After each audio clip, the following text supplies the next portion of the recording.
Welcome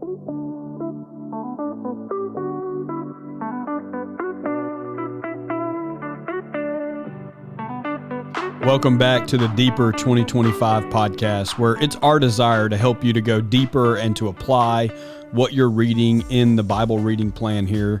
Let me remind you to hit the like button if this is helpful for you. Subscribe so that you don't miss any of these. We're doing these 3 times a week now, and so we want to make sure you get notified when we do these. But today we're looking at Exodus 35 and 36. In Exodus 35, Moses, he does a couple of things. The first big portion of Exodus 35 is Moses talking about the Sabbath and making sure that the people understand how important it is to obey the Sabbath and to not do any work and to rest on the Sabbath.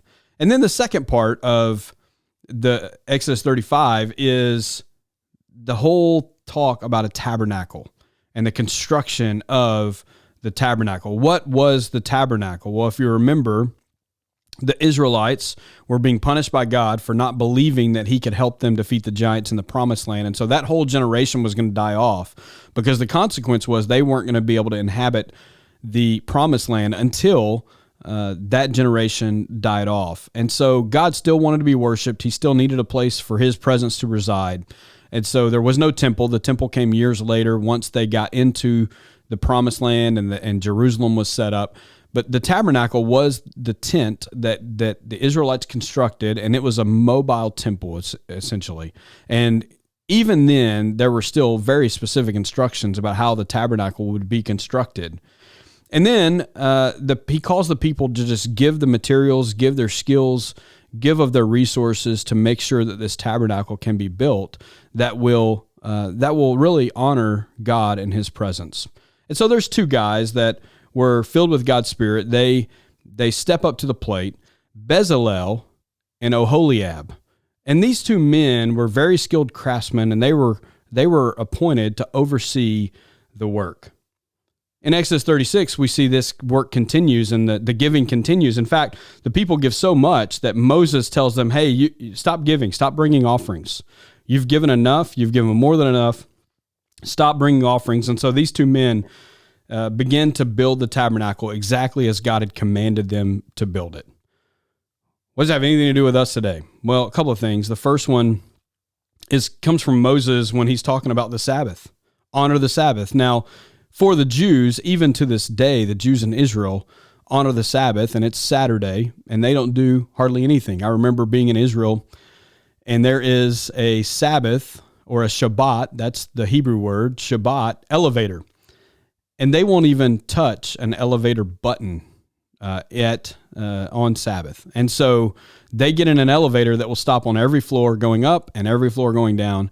And so they take it to extremes for sure. But the truth is still there that God prioritizes rest for us. He wants us to rest. He wants you to rest. And so what does that tell us? It tells us some of us, our busy schedules are going to have to become less busy. We're going to have to find time that we can prioritize rest. What's the second thing? The second thing we see is that God calls his people to give generously. He calls them to give not only of their resources, their money, their materials, but also their skills so that this tabernacle can be built. And we see that God wants his people, even his New Testament covenant people, to give cheerfully, to give sacrificially. And so he wants you to be a generous person. He wants you to use your gifts for him.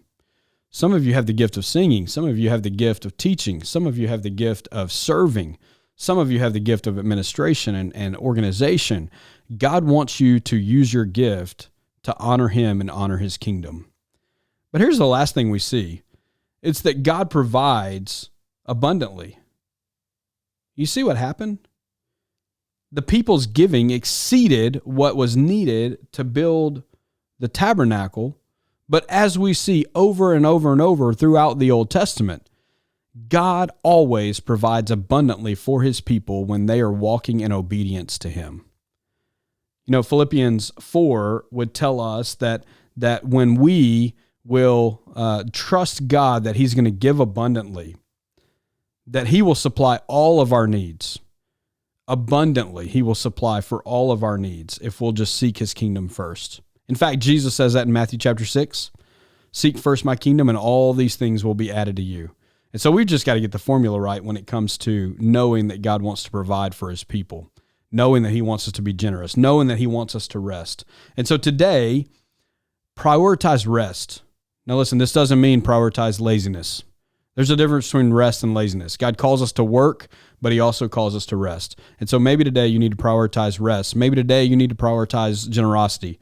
Maybe today you need to prioritize God's kingdom in your life so that you can understand that he will provide abundantly for you. So whatever it is that you need to give over to God, whether it just be, hey, I'm going to rest, I'm going to clear my calendar, I'm going to be more generous, I'm going to trust that God is going to provide abundantly, just know that you can trust God in any and every situation that you find yourself in. And I promise you, I can make this promise. God will always be there, and he will always honor the person that does those things.